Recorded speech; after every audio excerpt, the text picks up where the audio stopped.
Buenas tardes, señoras y señores, bienvenidos a la tertulia Biosfera Televisión, entrega de este viernes 13 de enero, una jornada en la que vamos a conocer propuestas de Más Canarias. Es el abrazo del archipiélago del partido Más País, encabezado por Íñigo Errejón. Conoceremos las propuestas de su candidato al Parlamento de Canarias por la isla de Lanzarote, Javier Navarro. En tiempo de tertulia nos acompañarán hoy Domingo Rivero y Alberto Acosta, y antes la actualidad de la jornada, que viene encabezada, ya lo comentábamos ayer, por una noticia de esas que es difícil entender por qué se ha producido. Esta mañana ha salido de la cárcel el supuesto asesino de la joven paraguaya Romina Celeste, que fue hallada, en realidad no ha sido hallada, pero fue asesinada, descuartizada, quemada en la barbacoa y sus restos arrojados en distintos lugares del Atlántico. Son imágenes que ha captado nuestro compañero Alberto Acosta de La Voz de Lanzarote. Es el momento de la salida de la cárcel de Taiche, y a esta hora de la tarde parece que vuela hacia Madrid, lugar de que es originario y donde reside su familia. Raúl Díaz Chacón tendrá que comparecer todos los lunes en el juzgado. Será retirado el pasaporte y otra serie de medidas cautelares que por parte de la acusación han sido calificadas de muy suaves. 4 años ha estado en la cárcel. En los 4 años ha tenido que salir, por cuanto todavía no hay fecha para la celebración del juicio y la ley no permite su estancia por más tiempo. Podrán imaginarse ustedes el inmenso dolor que ha provocado esas imágenes, la realidad de la salida en prisión del supuesto asesino en su familia, en la familia de la desafortunada Romina, y en la acusación. La abogada Emilia Zaballos ha apuntado la indignación y ha hecho un relato de cómo se sienten en estos momentos. Esto es alarmante, porque además de que el auto puesta en libertad recoge como medidas cautelares las mínimas posibles, es decir, que se le retire el pasaporte y no se le pueda expedir otro, que se le impida salir del territorio nacional, pero sí se puede desplazar de las islas y venir a la península, porque si no, con el carnet de identidad podría viajar por la Unión Europea y salir. Esto estamos de acuerdo con ello. El que tenga que comparecer y primero designar un domicilio que donde vaya a tener, y comparecer solamente los lunes para hacer una comparecencia a puz acta. Esto es todo lo que se le ha puesto. No se le está pidiendo ninguna otra medida. Si estamos pensando que las condenas que tiene son por los delitos de homicidio, porque no va a poder ser un asesinato, aunque en realidad fue un asesinato pero no apareció el cuerpo. Tenemos delitos de agresiones y lesiones dentro del ámbito familiar, tenemos 2 delitos de denuncias falsas, tenemos profanación de cadáver, porque alasó en una barbacoa a su mujer y la descuartizó y distribuyó por todos los acantilados de la zona de Lanzarote, de la isla de Lanzarote, todos sus restos. O sea, ante esos 25-30 años que serían las penas a las que se está enfrentando, el riesgo de fuga es alarmante, es altísimo. Creemos que esto es un sufrimiento más para la familia, quien no puede cerrar el duelo, no puede dejar este sufrimiento, y ahora recibe este duro golpe que, por culpa de los retrasos en la tramitación de un procedimiento como es este, que se celebraría como tribunal de jurado, se le tenga que poner en libertad. Bueno, ya les digo que el resto de la actualidad de la jornada es bastante más agradable. Después de muchísimos años, es un debate que comenzó incluso en el siglo pasado. Hoy se ha inaugurado oficialmente la ampliación del muelle de Playa Blanca, que constituye ya por sí mismo un puerto de notable importancia. El presidente del Gobierno de Canarias, el vicepresidente y distintos representantes públicos han estado en esa inauguración. Vamos a escuchar las palabras de ellos. Una obra que tiene años de ejecución, desde el año 2017. Y bueno, por fin, después de una importante inversión de unos 45 millones, ahora nos explicarán todo el desarrollo de estos años y los acontecimientos tenidos, pues por fin hoy se llega al día más importante, ¿no? Yo creo que estamos hablando de un puerto fundamental, estamos hablando de una magnífica conectividad. Tengo datos ahí del año 2022 reciente, más de 1 millón de pasajeros que unían en este caso las islas de Lanzarote y de Fuerteventura, y por tanto una magnífica noticia tanto para la isla conejera como para la majorera. Había necesidad de poder realizar obras de remodelación y de adaptarla también a los momentos presentes y por tanto muy contento porque estoy convencido además que en el año 2023 las cosas van a seguir yendo bien a pesar de toda la incertidumbre y seguiremos siendo un destino apetecible para el turista y también para el lugareño y el foráneo que seguirá visitando Fuerteventura y Lanzarote, ¿no? Y he visto aquí caras de mucha alegría, representantes institucionales locales, de ayuntamientos, de cabildo y también del Gobierno de Canarias y del Gobierno de España y también la empresa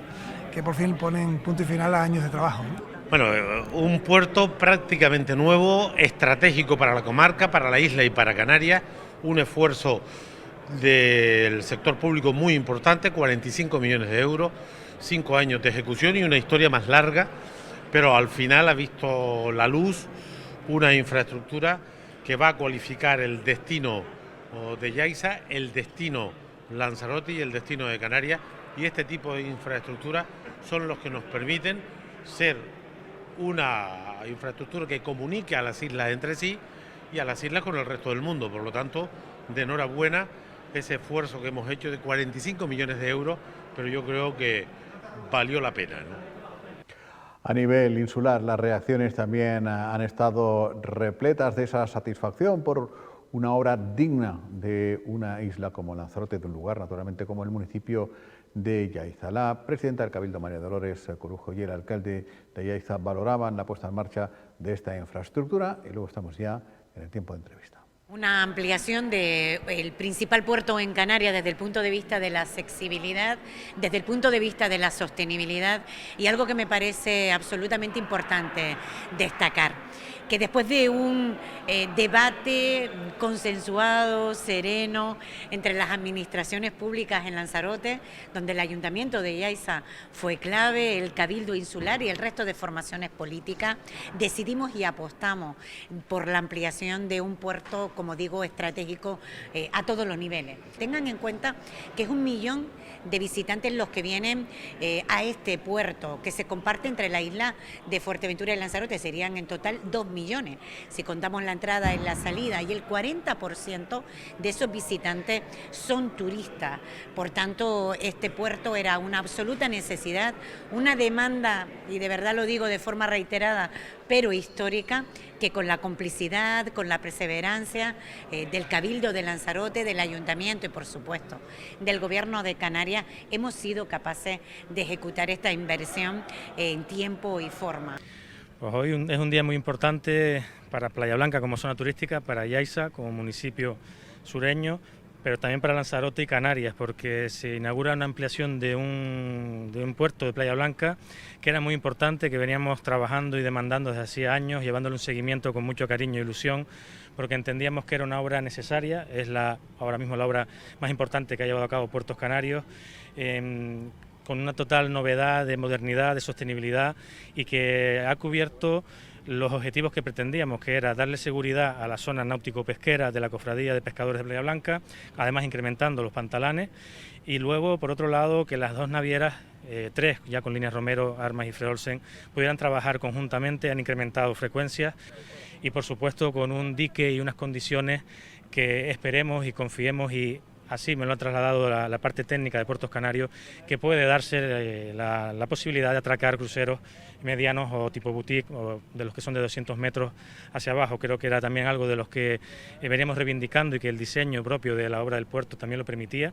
Esperemos que dentro de esa oferta de atraques en un futuro se pueda incluir el de Playa Blanca, como está el de Valle Gran Rey, de Tazacorte o los de Gran Canaria y Tenerife, ¿no? Bueno, pues tiempo de entrevista. Vamos a iniciar conversación con un candidato al Parlamento de Canarias. Hace ya algunas semanas estuvo aquí presentándonos la propuesta política que parte del ámbito nacional de Más País, popularmente conocido como el partido de Íñigo Errejón, y que a partir de entonces había constituido Más Canarias. Y vino a Lanzarote, vino aquí a este plató, el de Lanzarote, para presentarnos el proyecto. Bueno, pues hoy regresa, pero ya como candidato al Parlamento de Canarias, Javier Navarro, de Más Canarias. ¿Qué tal, Javier? Muy buenas. Efectivamente, muy bien. Gracias por acogerme de nuevo en esta casa. ¿Cómo surge esa posibilidad? Lo primero que nos interesa es eso, ¿no?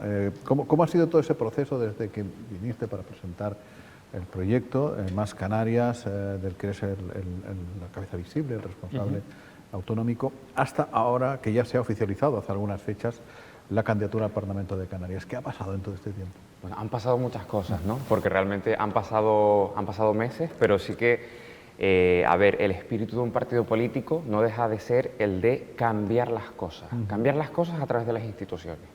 Para cambiar las cosas a través de las instituciones hay que estar en las instituciones, es una cuestión básica, ¿no? Entonces, en estos meses hemos ido configurando equipos, haciendo crecer el partido, que es nuevo, generando ideas, generando proyectos, llegando a una isla, llegando a la otra, hablando con muchísimas asociaciones, con muchísimos colectivos, con muchísimas personas, y efectivamente, en este tiempo, certificamos algo que ya veíamos claro, que es, hay una serie de necesidades que nos están cubriendo, hay una serie de ilusiones que nos están generando, y nosotros estamos respondiendo a un espacio que principalmente ahora mismo está en el desencanto, en la desilusión, y que realmente necesita nuevas políticas modernas, aplicadas al territorio. Entonces, con esa responsabilidad, después de un trabajo constante, colectivo, de muchísimo tiempo, horas y horas y horas de trabajo, de estudio, de reuniones con expertos, catedráticos, afectadas, hemos visto que necesitamos dar respuesta. Entonces, una vez analizamos eso, decidimos lanzarnos un proceso de primarias dentro del partido para determinar quiénes encabezarán las listas en los lugares que nosotros consideramos clave, tanto a nivel de partido como a nivel de lo que le podemos ofrecer a la población, ¿no? Y dentro de las diferentes candidaturas, que han salido candidaturas por toda Canarias, no solo es la mía, las compañeras y los compañeros me apoyaron a mí, afortunadamente, como candidato al Parlamento por la isla de Lanzarote. ¿Y a qué lugares se van a presentar? Porque como me estaban comentando, ahora hablaremos de la dificultad o no de configurar esos equipos, partiendo de un desencanto palpable en la sociedad, que probablemente te habrá pasado, que te dirijas a alguien y a mí que me cuentas, yo meterme en política, o el caso contrario, deseando meterte justamente para cambiar desde dentro, ¿no? Pero para empezar, ¿en qué lugares se van a presentar? Creo que Arrecife, me habían comentado. Sí, en Arrecife tenemos candidata, que es Laura Valde. Laura Valde, que es una activista antirracista muy reconocida, que además está inmersa siempre en muchísimos proyectos, tanto culturales como sociales, y que realmente se conoce al dedillo la ciudad de Arrecife. Todo el mundo sabe que hay personas que han llegado a entrar en las instituciones sin señalar a nadie, que prácticamente no pisaban Arrecife para nada. Ella sí, ella se la recorre y la conoce.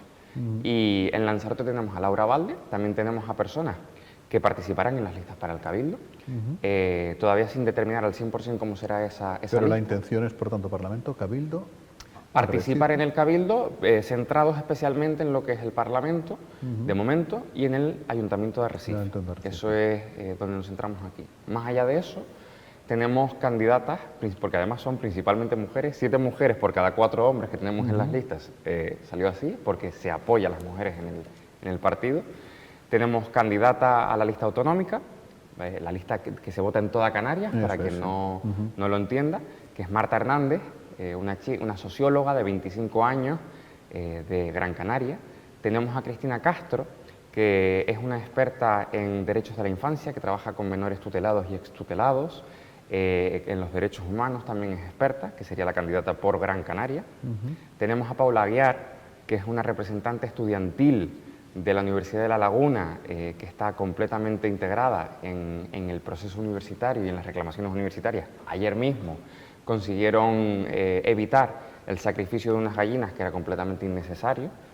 Tenemos a Florisela Rodríguez, que es una jurista reconocida de la isla de La Palma, que opta al Cabildo.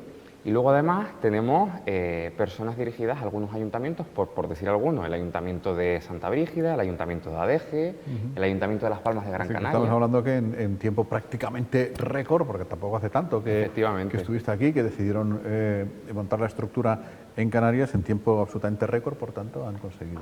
Hemos conseguido, y esta felicidad es real, hemos conseguido mucha gente y mucho apoyo en muy poco tiempo. Cualquier persona que conozca un poco la política de Canarias sabe que la implantación territorial en Canarias es clave y es muy complicada.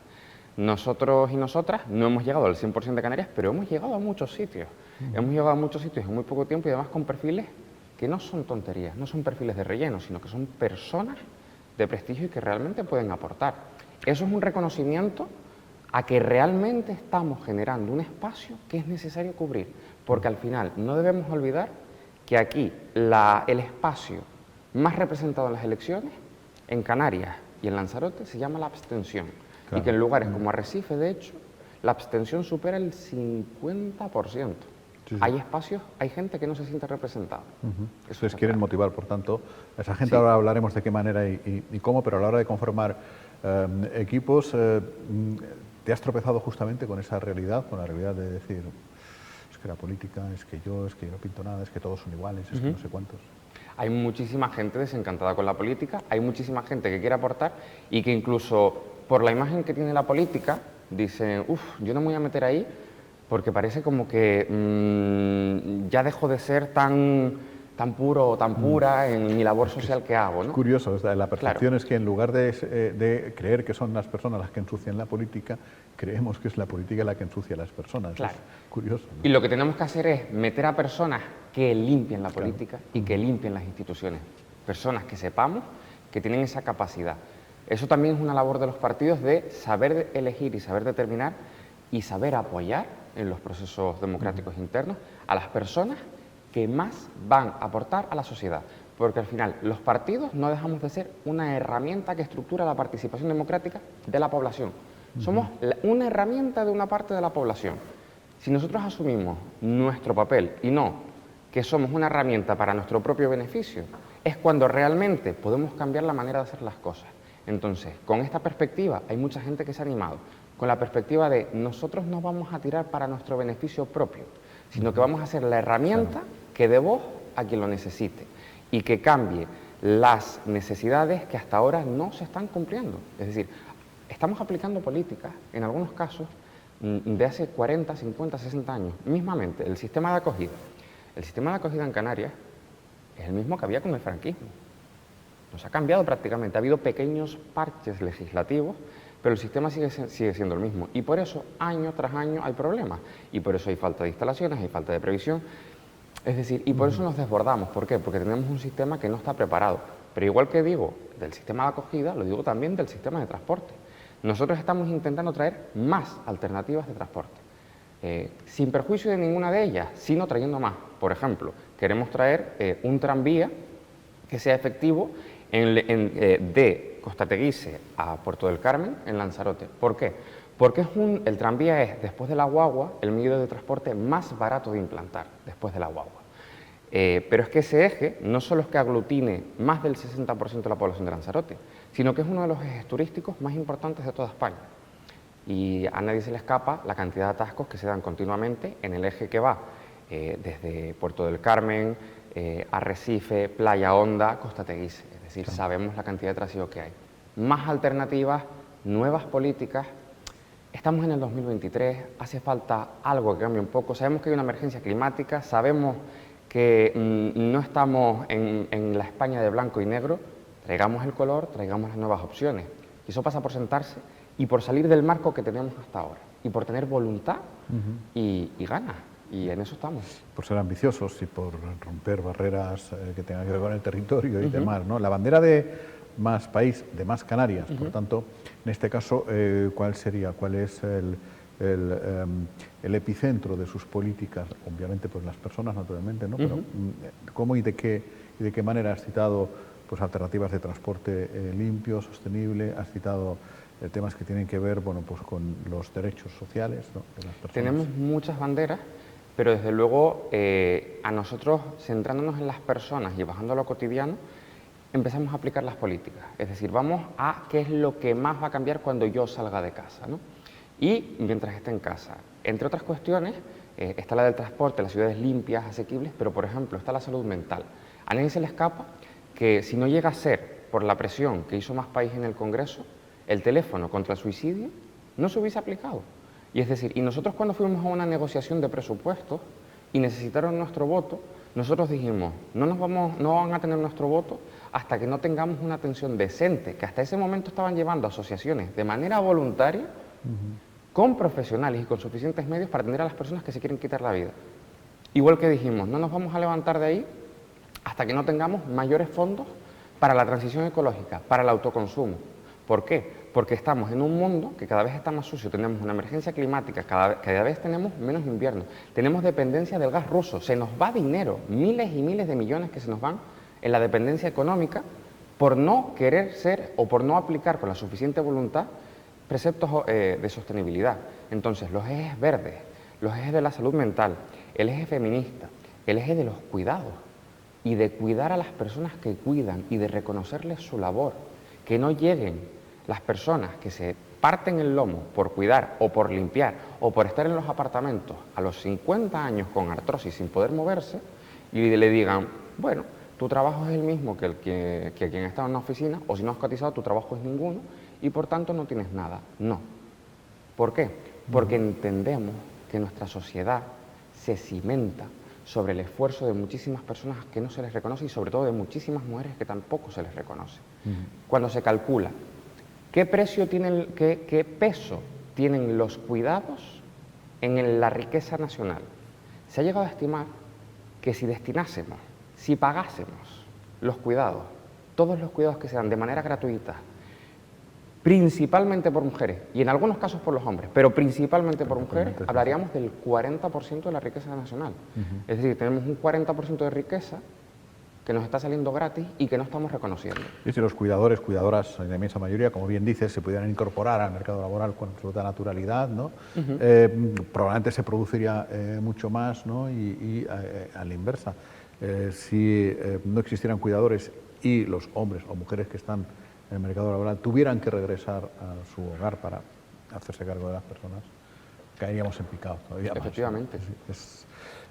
No se habla demasiado de esto desde el punto de vista económico porque prima naturalmente la necesidad de cuidar y de estar acompañado y demás, ¿no? Pero desde el punto de vista económico el estropicio sería notable, sería importante, ¿no? Si las personas que cuidan dejasen de cuidar, ¿qué ocurriría?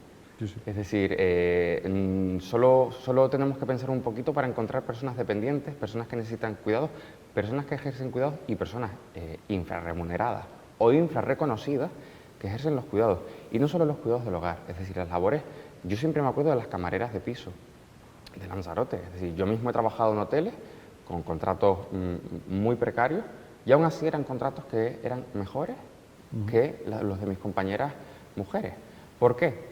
Porque pese a ser los dos, eran los dos trabajos no cualificados, de baja cualificación, de bajo rango, a mí me pagaban efectivamente más. ¿Por qué? Porque no reconocemos o porque cuando hay que externalizar, se externaliza primero por las mujeres. Y yo realmente lo veía y yo decía, el trabajo que elaboro yo, por ejemplo, cuando me ha tocado ser botones, no tiene para nada menor esfuerzo físico que el trabajo que realizan mis compañeras. Y a lo mejor yo, siendo hombre, que me contratan de botones porque soy un hombre alto y joven, porque realmente tiene un peso fundamental, no tiene mayor esfuerzo físico que el que realizan mis compañeras. Okay. Los botones de 50 años no tienen artrosis, la gran mayoría, algunos sí, y habría que entrar en eso. Pero la gran mayoría de las de las camareras de piso hace años sí. que lo tienen ya, ¿no? Es que justamente te iba a preguntar también hasta qué punto tiene en cuenta un grado de conocimiento más Canarias de esa realidad. Estamos en la principal industria es la del turismo. Somos, siempre lo digo, somos la tercera potencia turística de un archipiélago que a su vez es potencia turística. Estamos presumiendo de estar en niveles de antes de la pandemia, súper bien, gran turismo, no sé cuánto, poder adquisitivo, pero los trabajadores con sueldo, y eso que ha subido el salario mínimo interprofesional, etcétera, etcétera, no llegan a final de mes. Hay trabajadores pobres ahora mismo, ¿no? ¿Tienen ustedes algún plan para abordar esta situación? Sí, tenemos muchos planes, sabemos que son muchos los factores. ¿Por qué? Porque al final lo que tenemos que evitar es que Lanzarote y Canarias se convierta en Ibiza, que es un lugar plenamente destinado al turismo y que donde se genera muchísima riqueza, pero la riqueza no llega a la población, o aunque llegue un salario medio, no da para asumir los costes de haber volcado todo ese proceso. Cuando uno apuesta por el turismo, y esto es algo que supo ver César Manrique, uno tiene que aplicar otra serie de medidas para que no se destroce todo. En Lanzarote entendimos eso muy bien y dijimos, si queremos apostar por el turismo no vamos a destrozar el paisaje construyendo hoteles por doquier, ¿no? Ahora, estamos en un nivel mucho más maduro y hay que entender que si queremos seguir teniendo al turismo como una industria potente, por propia supervivencia del modelo lanzaroteño y del modelo canario, tenemos que establecer otros límites. En su momento fue, vamos a evitar construir un hotel encima de Timanfaya o al lado de Timanfaya o al lado de los Cameos, o vamos a evitar hacer otros despropósitos que se han dado en otros lugares. Pues ahora toca. Vamos a tener que asegurar, primero, que haya suficiente vivienda residencial, porque si no hay vivienda residencial no va a haber trabajador que pueda pagársela, y lo que no queremos es que haya trabajadores viviendo en autocaravanas. Entonces habrá que ir a urbanismo y establecer, y esto es algo muy sencillo de hacer, establecer, esta es la cantidad de vivienda residencial que va a haber, esta es la cantidad de residencias turísticas que va a haber. Tan simple como eso. Luego, dentro de eso, nosotros creemos que hay que poner coto al alquiler vacacional. Pero ojo, habrá que empezar a poner coto por los grandes tenedores, porque nosotros siempre vamos a favorecer primero al pequeño tenedor, a quien tiene 1 o 2 viviendas vacacionales, para sacarse un pequeño sueldo extra perfectamente. Pero hay límites. La isla de Lanzarote tiene un límite, tiene una cantidad de casas determinada, y es que si no, no hay casa.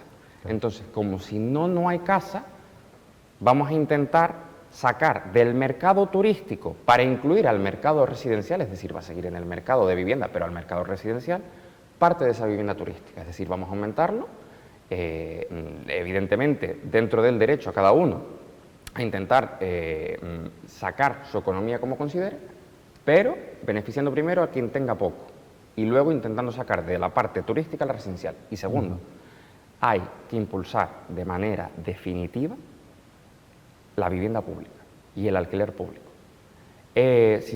A mí me da mucha pena, y esto es por falta de experiencia, por lo acumulado y por lo demás, pero a mí me da mucha pena que habiendo un gobierno de corte principalmente progresista, no le hayamos dado el impulso que necesitábamos a la vivienda pública. Y me da mucha pena, porque yo sé que hay mucha gente implicada que realmente hubiese querido hacer más y sé que se han encontrado con muchas dificultades, pero debemos multiplicar los esfuerzos por 5 o por 6, porque es que somos de España una de las regiones con menos vivienda pública, y España ya es de por sí una de las regiones con menos vivienda pública de toda Europa, y eso lo tendremos que asumir, porque si no tendremos esos problemas. Más cuestiones, tendremos que meternos de lleno en las condiciones de jubilación, de cotización de las personas cuidadoras y también de los trabajadores y principalmente de las trabajadoras del sector turístico. Nosotros proponemos algunas medidas como la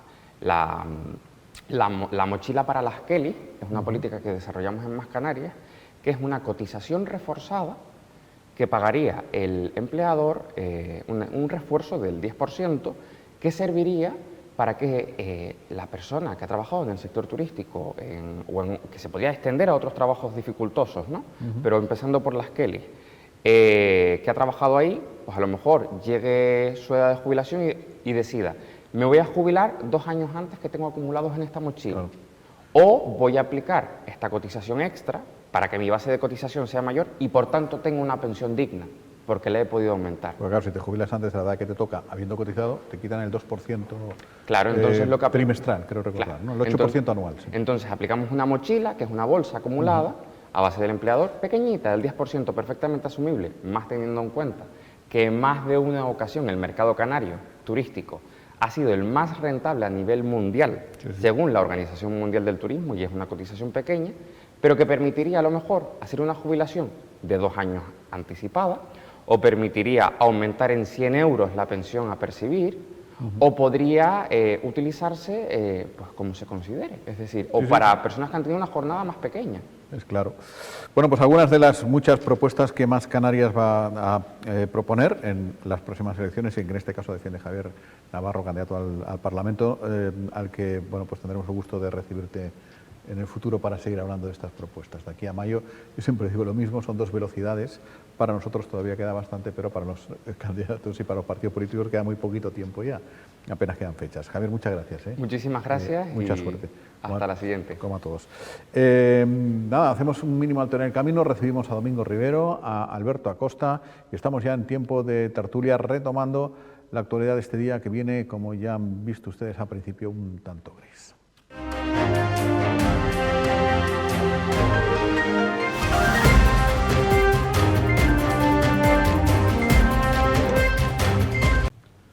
Bueno, pues tiempo ya de tertulia para rematar la propuesta de esta semana, que termina de una manera, en fin, ya lo han visto antes en el informativo, con un sabor de boca ciertamente desagradable, ¿no?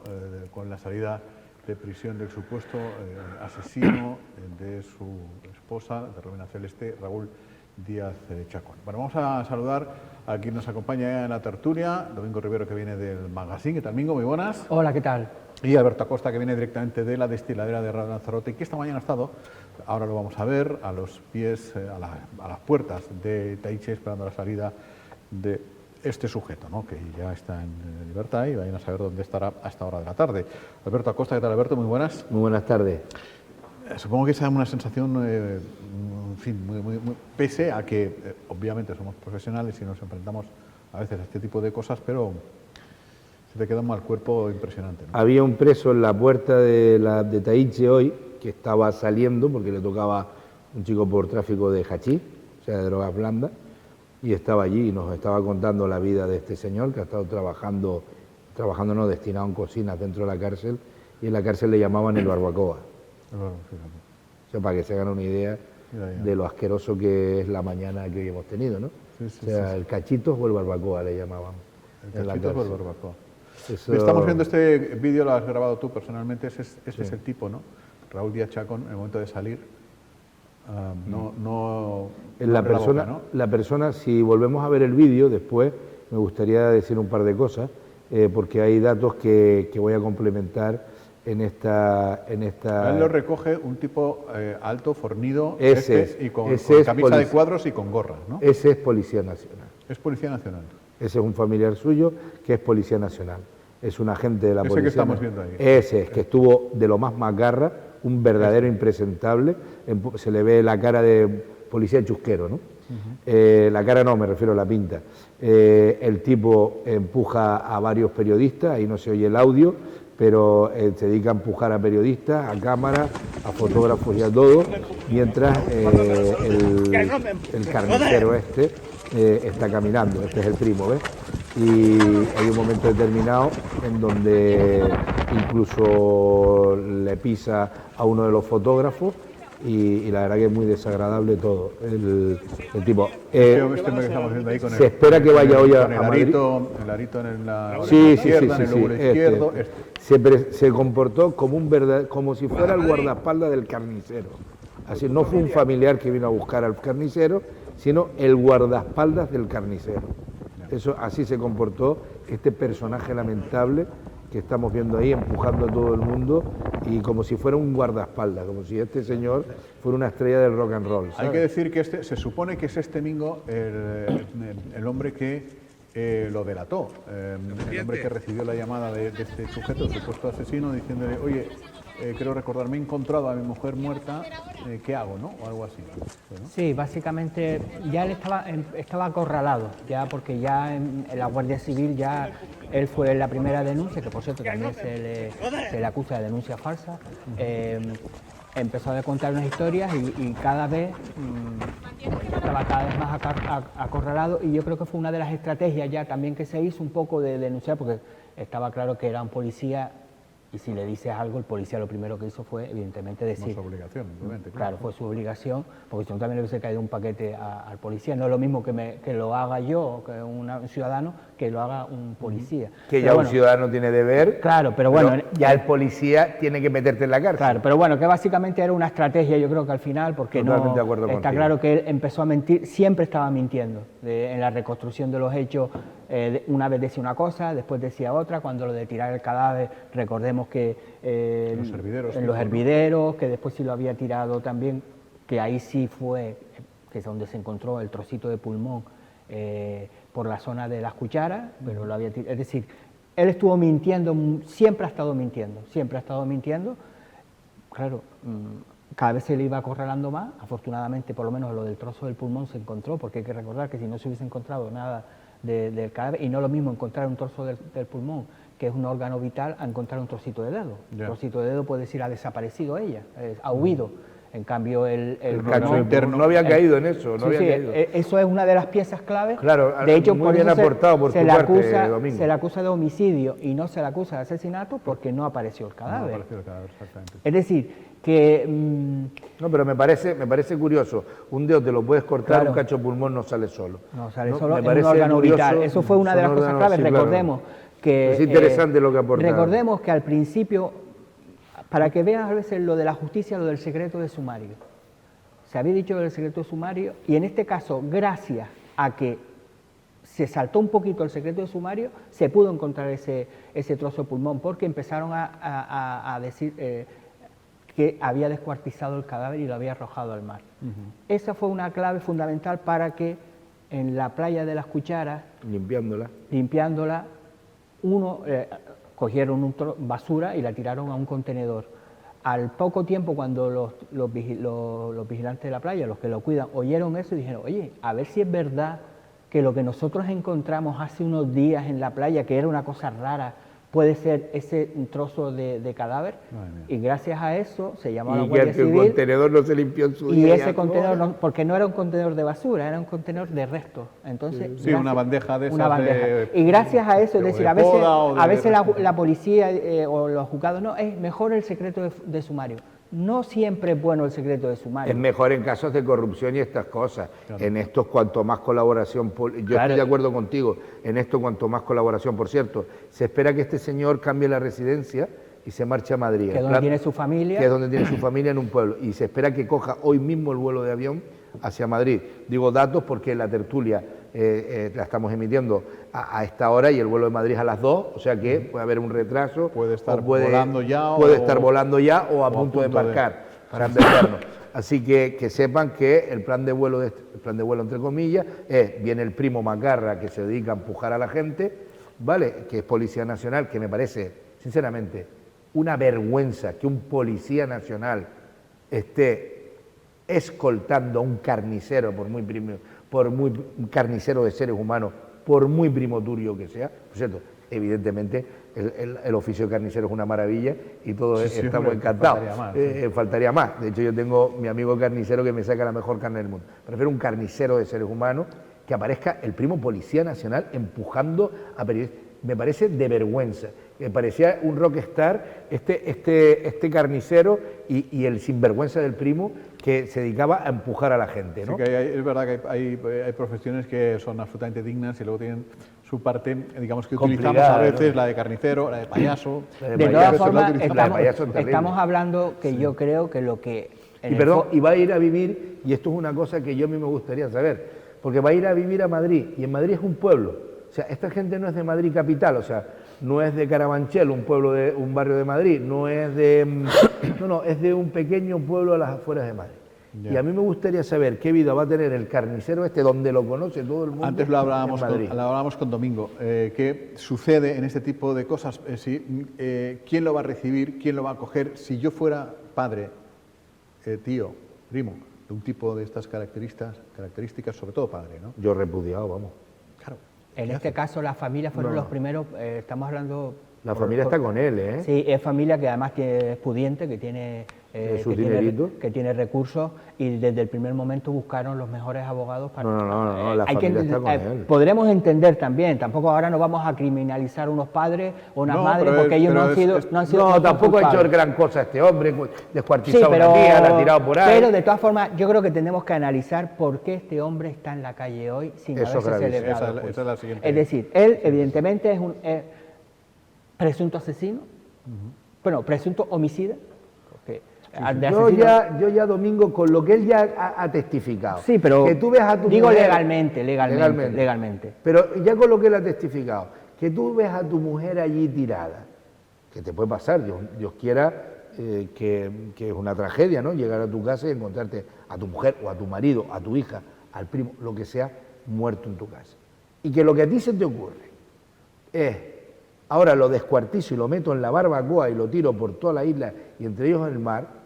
Ese tío tendría que estar No sé cómo explicarte, es que no hay más juicio. Claro, no encontrar, en principio es que la mató y después la troceó. Él declaró que... Él declaró... Claro, es lo que declaró, pero está claro que, a ver... Ya, pero Domingo, lo que yo quiero se decir quiere es que demostrar es que la mató. El fiscal lo que cree es que fue un asesinato. Claro. Vale, pero que me refiero que ya Porque con lo que él... antecedentes por violencia, además. Sí, y además tenía casos de violencia de género. Recuerdo que publicamos en La Voz que 2 días antes del presunto asesinato, totalmente del descuartizamiento, ella estaba en el hospital, fallaron el protocolo de violencia de género, ella le mandó un WhatsApp a su amiga diciendo cualquier día me mata o me va a matar o le tengo pánico, apareció él en el hospital y se la llevó el del hospital y no funcionó el sistema. Yo no te estoy diciendo que yo de este tío pienso lo peor, te estoy diciendo ya que con solo lo que ha declarado, si te creyeras lo que el tío ha dicho, que no hay quien se crea, que tú te veas a un familiar muerto, o a tu novia muerta, o a tu querida muerta, o a tu mujer muerta, o al que sea muerto, lo descuartices, le meten una barbacoa y lo tires. Eso no se le ocurre a nadie. Pero ya solo con lo que ha declarado, para que este tío no salga en su vida a la sociedad en la que vivimos. Volvemos al origen de por qué está en la calle. Está claro que la justicia ha fallado por todos lados. Como muchas veces. En 4 años, no me digas que en 4 años, primero, la policía hizo un trabajo extraordinario. Hemos escuchado a la abogada antes, que efectivamente es lo que tú apuntas. Elogia el trabajo de la policía y la Guardia Civil en la fase de instrucción, la primera, impecable. Pero luego ya empiezan los líos en el juzgado, que lamentablemente es bastante nuestro, nos sentimos bastante identificados con lo que apunta, ¿no? Que si el juez se tiene que ir, se va, tardan en nombrar un sustituto o sustituta, hasta que se pone al día no sé qué. Y luego ya, en la fase final, la defensa de este tipo, en fin, con buen criterio desde el punto de vista de la defensa, empieza a presentar recursos absurdos, según la abogada acusadora de la acusación, y mientras se solventa, mientras se dan trámite a esos recursos estúpidos, pasa el tiempo, ¿no? Claro, pero es que eso volvemos a lo de siempre. Si tú tienes recursos económicos para tener buenos abogados y presentar decenas de recursos, ¿qué pasa? ¿Que la justicia no es capaz de adelantarse a esos buenos abogados? Que no, Domingo, y que hay mucha parte de la justicia que tiene la carpetita. Esta carpetita, si todas las carpetas son azules, esta carpetita tenía que haber sido roja. Pero rojo chillón. Si todas son rojas, esta tenía que haber sido negra o amarillo fosforito. Y esta carpeta no se trata con el resto. Pues claro, por eso te digo. Y por mucho abogado que tú tengas para presentar recursos, eso tú tienes que ser lo suficientemente inteligente para decir, no, a mí no me vas a engañar. Es decir, y aparte, y no es lo mismo los recursos económicos, porque estamos, no sé cómo explicar, funcionariando demasiado, si eso pudiéramos utilizar un verbo así, que en esto sí que estoy diciendo argentino, que como cualquier cosa lo convierto en un adjetivo, un verbo, lo que me da la gana, pero que estamos haciendo del funcionariado que en este caso, estoy dándote la razón, solo que de manera indignada. En este caso, el juez dice, ¿cómo? Que usted tiene 72 horas para presentar un nuevo abogado. Punto. O tiene 5 días. Y le llamo yo y le pongo a la secretaria judicial, mira, avíseme con este tío. Claro, y eso no pasa aquí. Y pasa un montón en la justicia con los violadores, pasa un montón en la justicia con asesinos, pasa un montón en la justicia con traficantes gordos. Ahora, ¿sabes con quién nos pasa? Con el Mindundi, que hoy en la salida, el chico este que hablaba del barbacoa decía, yo me he tragado 4 años por vender hachís. Claro, lo mismo que este tío, ¿no? 4 años por vender hachís y este tío, por traficar con hachís, y este tío por descuartizar un ser humano y tirarlo. La abogada Emilia Zaballos, que dicho sea de paso, ya desde el primer momento, lo hemos visto antes, ¿no? A la abogada hablando, defiende a la familia de Romina Celeste pro bono, creo que se llama la figura técnica, es decir, no les cobra, gratis, ¿no? Lo hace porque tiene una fundación Zaballos, y porque, bueno, en este caso no les cobra. Ha dicho, está indignada luego con el auto de puesto en libertad provisional. Ya, naturalmente, en estos 4 años absolutamente perdidos, que la justicia ha sido incapaz de llevar a este tío al banquillo de los acusados, por H o por B, pero ha sido incapaz.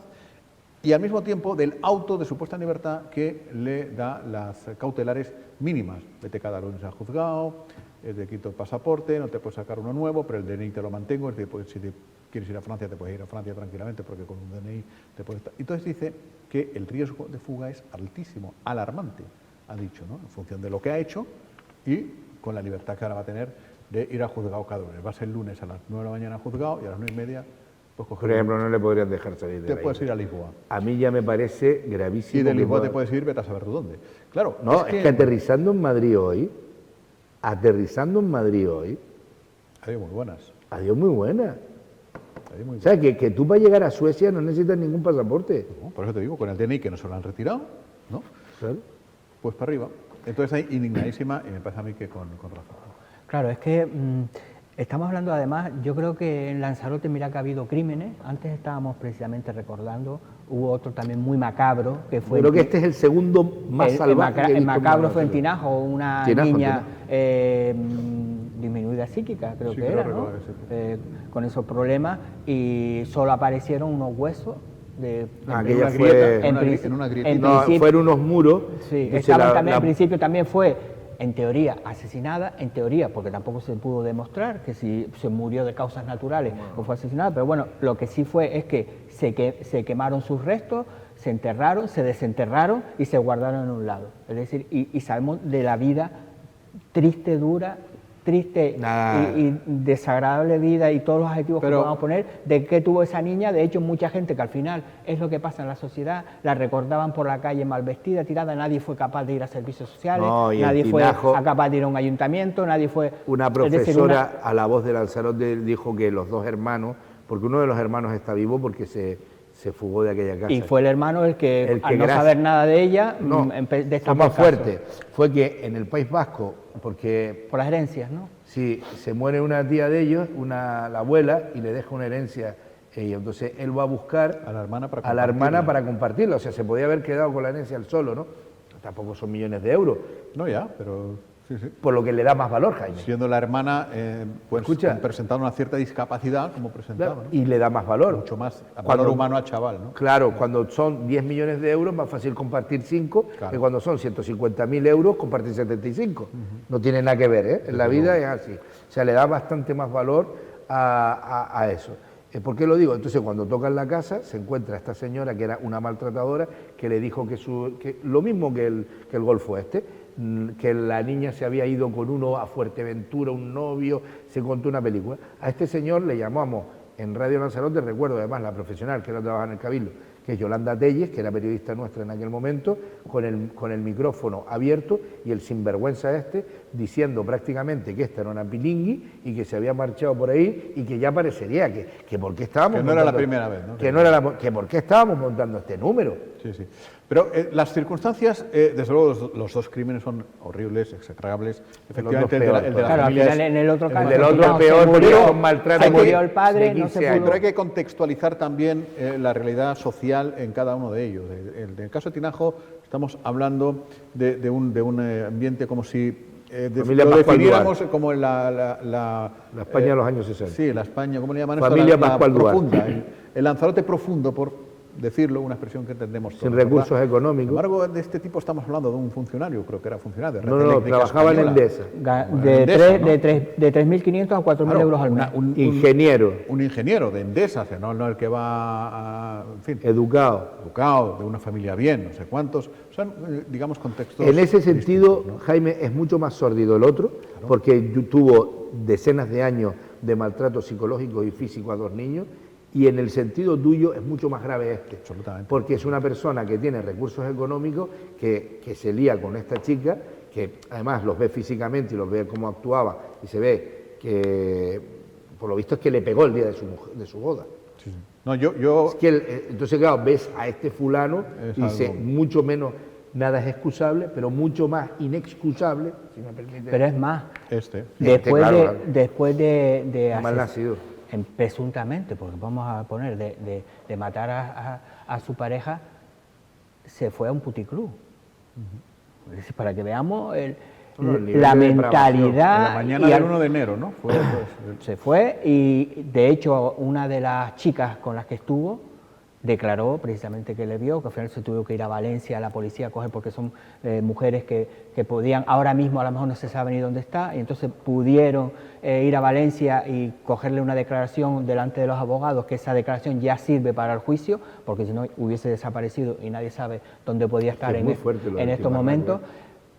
Y además, él estaba enganchado a la cocaína, pero lo ha utilizado ahora para decir que, bueno, que como estaba enganchado a la cocaína, pues eso, claro, su cabeza, es decir, cuando tú coges a una persona, en teoría la matas y tienes una barbacoa durante, es decir, utilizar, que es un recurso, claro, pero esperemos que la justicia ahí no lo tenga en cuenta, es decir, que su capacidad mental estaba alterada porque estaba enganchado a la cocaína, es decir, que hablamos de un tío que se gastaba los 3.500 euros en una semana. En fin, para que nos hagamos una idea. Pues esa no quiero terminar la semana, desde luego, así, porque no, aunque luego si hablamos de política también la terminas peor. Pero bueno, así está la cuestión. Y de los detalles, bueno, eso de que se fue a un supermercado a comprar cuchillos, máquinas, es decir, todo premeditado. Es decir, se fue en un supermercado, con todo eso se cogieron las facturas, se pudieron coger. Es decir, que el caso básicamente está totalmente cerrado, está todo demostrado. Claro, lo último ha sido el paso, que ya parece que se ha solventado, de trasladar todo esto al Tribunal Superior de Justicia de Canarias para abrir la causa con jurado popular. Y ahí es donde han empezado los recursos. A ver si aquí se den y a lo mejor está dentro de poquito y ya lo pueden meter. Este tipo tiene que ser juzgado en la Audiencia Provincial de Las Palmas, me imagino, con jurado popular. Si no se fuga antes, se va a Estocolmo o a no sé dónde, tendrá que volver a Canarias y entonces será juzgado y esperemos que le caiga, y se demuestra su culpabilidad, todo peso de la ley y más si lo hubiera, desde luego. En fin, esta es una cuestión. En la página, en las demás páginas, porque claro, mientras todo esto va pasando, la sociedad va hablando de Shakira, de Piqué, de todas estas cosas, ¿no? Esto sí, seguramente llenará algunas páginas, pero nada comparado al otro. No, tendrá un día, entre comillas, de gloria, si se puede decir esto. Tendría un día, 1, 2, 3 días. Pero desde luego Shakira y Piqué tendrán 30 años. Para ponernos a lo fútil, que a lo mejor hoy tendrá la misma expectación o más. Sí, pero ya dentro de 3 días mañana ya está, y el otro seguirá vivo. Y lo otro será por si el calcetín de Piqué apareció no sé dónde, ¿me entiendes? Hoy esta mañana se ha liado una gorda. Si ustedes son habituales oyentes de Radio Lanzarote, de informativo de la mañana, de Buenos Días Lanzarote, de Techi Acosta, y a veces, cuando pone el despertador de Alberto Acosta. Cuando lo Techi. Pues habrán notado que en la tertulia había una diferencia de criterio entre Techi y Echedei Eugenio en torno a quién mentía. Techi decía, con absoluta razón, que había mentido Pedro Sanginés y David Araoz llamando imputada o investigada a la presidenta, a Sosa y a un par de funcionarios del Gobierno de Canarias cuando no había absolutamente nada. Y Echedei decía que quien estaba mintiendo, diciendo que eso era una mentira, era la propia Techi. Y bueno, ha habido ahí un intercambio de parecer. Sí, por eso yo, por ejemplo, cuando la gente critica a Astrid Pérez, aguantar a Echedei, que es un fulano mentiroso impresionante, yo por eso, cuando la gente tiene que entender que cuando Echedei lo echan de Teguise, es que es insoportable. Yo en ese sentido reconozco la profesionalidad de mi hermana Techi, aguantándole las mentiras a Echedei, ¿no? Porque tú imagínate a Astrid Pérez aguantando a las mentiras de este señor. ¿Por qué se lo quitó Osvaldo Betancourt de encima a Teguise? ¿Por qué se lo quitan todo? Entonces, es tremendo, ¿no? O sea, con un auto encima ahí, el tío mintiendo. Bueno, hasta Monzón, Techi le ha dado a leer el auto, Monzón lo ha leído, porque tiene razón Techi. Es que ya está. Y Echedei seguía negándolo. No, porque Echedei viene y entonces te dice que la verdad, que si tú no le compras la verdad a Coalición Canaria, estás manipulando. Vale. Esa es la base de Echedei, ¿no? Por eso te digo, yo me pongo en las manos de Astrid Pérez y lo tienen que entender, tiene que ser desquiciante vivir con un chico que yo creo que le preguntas la hora y dice las 3 de la madrugada. Dice, mire, ¿qué está usted contando? Bueno, es que mienten todo. Y además miente todo tranquilito, ¿no? Dice, no, mire, yo he venido aquí a golfear la realidad, ¿no? Entonces, es tremendo. ¿Por qué digo esto? Básicamente, y olvidándonos de las mentiras del concejal de cementerios del Ayuntamiento de Arrecife, del troll a la number one de Coalición Canaria, que ser el número 1 de la mentira política en Lanzarote tiene su nivel, pero en coalición ya la competencia ahí ya es tremenda. Sí. Básicamente se produce una cosa que a mí me parece muy fuerte y es la siguiente. El 22 de diciembre, lo decíamos aquí en esta tertulia, todos sabíamos que el documento que presentaba Pedro Sanginés era la recepción de una denuncia. Sí, sí. Y que en el documento se decía ya si ese tribunal iba a ser competente o no. Eso fue lo que presentó Pedro Sanginés. Todos sabíamos que estaba mintiendo y la denuncia efectivamente ha quedado archivada. Nunca estuvo imputada ni Loli Corujo ni Juan Manuel Sosa. Y a mí lo que me parece fuerte es que hemos visto al portavoz de Coalición Canaria y a un parlamentario regional decir que la presidenta del Cabildo de esta isla está, al margen del partido político que sea, está imputada por malversación de fondos cuando no lo está. Es de tal magnitud que claro, que ha llegado el punto de sinvergonzonería, de sinvergüenza por separado, de no tener vergüenza, o sea, de decir, va, aquí ya largamos. Echedey, por supuesto, hoy feliz. ¿Qué más da que no sea verdad? ¿Qué más da? Pero analicen la foto. Tienes un diputado regional y un portavoz diciendo que la presidencia de esta isla está imputada por malversación de fondos públicos, un delito gravísimo, y que la presidenta de la isla no le está enviando, está ocultando la información al juzgado de Las Palmas. Claro, y nada de eso. Y el tema está archivado.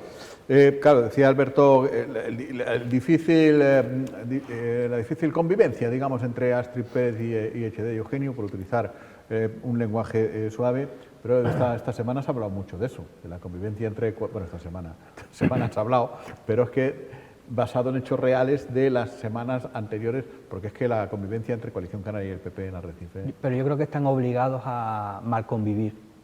Porque si hubiese sido al principio del mandato, yo creo que no habría duda de que Astrid ya hubiese roto el pacto y ya se hubiese buscado los garbanzos por otro lado. Después de lo que se lió con la moción de censura, con todo esto, yo creo que para los dos partidos el mal menor es aguantarse, el mal menor, porque claro, volveríamos otra vez a crear otra inestabilidad y yo creo que ellos han dicho, bueno, vamos a seguir dándonos guerra, pero vamos a seguir en el pacto. Date cuenta, por ejemplo... Lo normal sería que Astrid los destituyera, porque es que hay una guerra diaria, hasta por notas de prensa, ponme una... Tengo que aparecer yo aquí, tú no puedes aparecer, la fotografía esta no me gusta, tiene que aparecer... Es decir, hasta por verdad, notas de prensa que estamos recibiendo... Son muy absurdas. Una nota de prensa hay guerra. Es yo decir, lo siento, eso... o sea, me están mandando notas de prensa, en este caso de Coalición Canaria, pero porque el gabinete de prensa del partido... es su obligación canalizar lo que los mandos del partido naturalmente le dicen. Digamos, es una correa de transmisión. No nos vamos a echarle la culpa a la periodista. Pero notas de prensa del nivel... Coalición Canaria felicita a Encarna Páez porque le ha salido bien un sorteo de Murga. Coalición Canaria felicita a Jacobo Leme porque resulta que hemos sido capaces de terminar una obra. Claro, pero son notas que las manda Coalición Canaria porque... Mirando al PP, son notas de prensa que... Claro, porque las notas que salen del ayuntamiento no se les reconoce a ninguno de Coalición Canaria. Vamos a ver, pero tú tienes que reconocer a alguien que ha hecho un sorteo de Murgas. ¿Qué se le puede decir? Oye, es que, no sé... Que no hiciste trampa. Llámame tiquismiquis, o sea, pero, chico, creo que debemos contar otra serie de cosas, ¿no? No sé. Yo que, por ejemplo, después tienen la obsesión por ejemplo, lo que hizo la alcaldesa de Arrecife, de ponerle la inauguración cuando no estaba Jacobo, ¿vale? Eso es otra, ¿no? Pero bueno, claro. Claro, pero después oyes a la alcaldesa pero el PP no saca una nota de prensa diciendo felicitamos a la alcaldesa por haber acertado poniendo la inauguración un día 13. No, y aparte, y después dice la alcaldesa, dice, pero vamos a ver, si es que esta gente no tuvo nada que ver, si esto lo hemos hecho Alfredo y yo, ¿por qué va a salir en la foto? Pero Echedey dijo ayer aquí, ahora ya... Después de lo que... ¿Qué es lo que dijo Echedey? Que ayer ganó el Betis. Que eso lo había empezado Jacobo Lemes en el 2012. ¿En el 2012? Claro, yo no tenía aquí nada para... Yo me tengo que creer, no soy fiscal, yo me tengo que creer a todo el mundo que viene pero aquí. En serio, en el 2012. Eso dijo Echedey ayer, sí, que lo había empezado... En el 2012. ¿2012 dice? Sí, pues sí. Creo que me ha hecho gracia, ¿no? 10 años antes. Bueno, lo pensó. Lo dijo. Eso lo puso en un folio escrito. Que, mira, no lo sé, pero viniendo de Echedey, mentira seguro. Bueno, pues... Aparte que una década después, el que tiene mérito es el que lo ha ejecutado, no el que lo pensó hace una década y no hizo nada. Pero al margen de Jacobo, que no creo que Jacobo Leme sea mentiroso, si lo dijo Echedey, es mentira. Bueno, yo creo que nos podemos ir ya, ¿no? Que, sí. Por cierto, no ha estado hoy Paola Delgado con nosotros, como se puede apreciar, y es que hoy se ha inaugurado oficialmente el muelle, la ampliación del muelle, nuevo puerto, que es un puerto bien gordo, de Playa Blanca. Ya ha venido el presidente, ha venido el consejero, como se inauguran las cosas grandes. O sea que en Lanzarote están muy acostumbrados a inaugurar cosas grandes, porque no me he pegado 30 años sin ninguna cosa grande. Pero bueno, ¿y quién es el padre y la madre de ese puerto? Es que aquí Coalición Canaria va a sacar la nota diciendo... Dios me libre de hacer, Dios me libre de hacer paralelismos y con un tema tan grave como el que apuntábamos al principio, pero aquí si las instrucciones judiciales son largas, los procesos de obra grande en Lanzarote son eternos, con lo cual no se sabe quién es el padre y la madre ya de ese puerto. Si fue Honorio cuando lo pensó, no, Honorio si fue Gladys que lo quiso rodar para arriba, si fue Leonardo que lo quiso rodar para abajo, si fue Reyes que lo quiso llevar a Marina Rubicón. Sí, yo creo que Honorio fue el primero que reclamó un puerto. Sí, pero no ese. Pero no ese. Honorio, yo ya me pierdo. ¿Dónde lo quería Honorio? ¿Más para su casa? Yo no sé dónde lo quería, pero yo sé que Honorio ha sacado incluso artículos quejándose de este puerto de Playa Blanca. Bien bonito. Así que a Honorio no se lo podemos hacer. Honorio pidió un puerto grande. Pidió uno. Pero bueno, por esa regla, un aeropuerto. Por esa regla de tres también puede decir, oye, yo fui el primero que pedí un puerto. Bueno, lo cierto es que tenemos una infraestructura nueva. Vamos a celebrarlo y parece que hemos entrado en una buena dinámica, en una buena racha. Frankie ya ha desbloqueado la variante de no sé qué, Yo de todas formas, Jaime, te digo sinceramente, yo creo que es un error este puerto. Este puerto tenía que haber estado soterrado, ¿eh? El puerto soterrado. Soterrado también. Totalmente nosotros tendríamos que haber cogido toda Playa Blanca, soterrarla entera. Totalmente de acuerdo. Y que entren en submarinos. Y a los cruceros, a los pilotos darles una pala para ir quitando el hable mientras van. Hombre, podríamos hacerlo y unirlo con el museo submarino. Con el museo submarino. Eso, mira, ya empezamos a conectar el soterramiento del puerto con el museo submarino. La semana que viene, por cierto, tendremos que hablar de esto porque se ha hablado poco aquí, porque no va a estar entretenido en 20.000 cosas. Es que no paran. Pónganse quietos un rato y podemos hablar de otras cosas. Que no... Por cierto, que era broma, para aquello que es broma, que el puerto está bien, sí, era evidentemente broma. Que no encaja la factura de las estatuas con las estatuas que hay abajo o algo así, según parece. Eso parece. Pues no encuentran las otras dos de Calatayud o lo moldearon de incógnito. Y por lo visto es que de las 300 aparecen menos y todo. Bueno. Son conjuntos escultóricos. Yo siempre escuché 300. Escucha, escucha, Jaime, y a lo mejor se las llevó la marea. A lo mejor le pusieron menos cemento del debido y están flotando por ahí. Tú imagínate vivir, por ejemplo, estar dándote un baño en República Dominicana y verte un Ignacio Calatayud flotando allí en medio. O en el jardín de alguien. El telamón, las maderas. Bueno, desaparecieron rápido. En los jardines se ponen enanitos. En la Graciosa aparecieron varios de estos de balas de cañón en varios jardines. ¿Te acuerdas que la policía tuvo que quitarlos? Llevaban allí que se encontraron los graciosos, lo encontraron debajo del mar y la pusieron allí. Pues a lo mejor nos encontramos una escultura también. Y hubo una que estaba montada y que explotaron, y cuando explotaron se quedaron los artificieros, la explotaron, ¿te acuerdas la imagen? Sí. Y el vecino que la...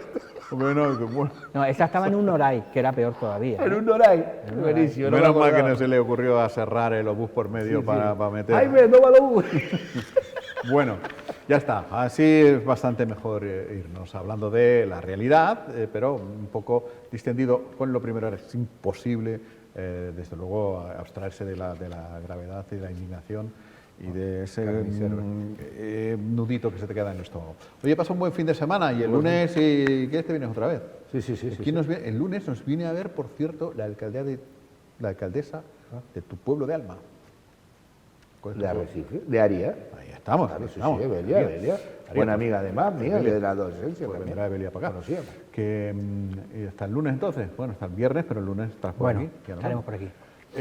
Pasen un buen fin de semana también, intenten abstraerse de lo grave, de lo duro y, bueno, por lo que pueda pasar, pues disfruten de buenos ratitos, o de ratos de calidad, que se dice ahora. Hasta el lunes.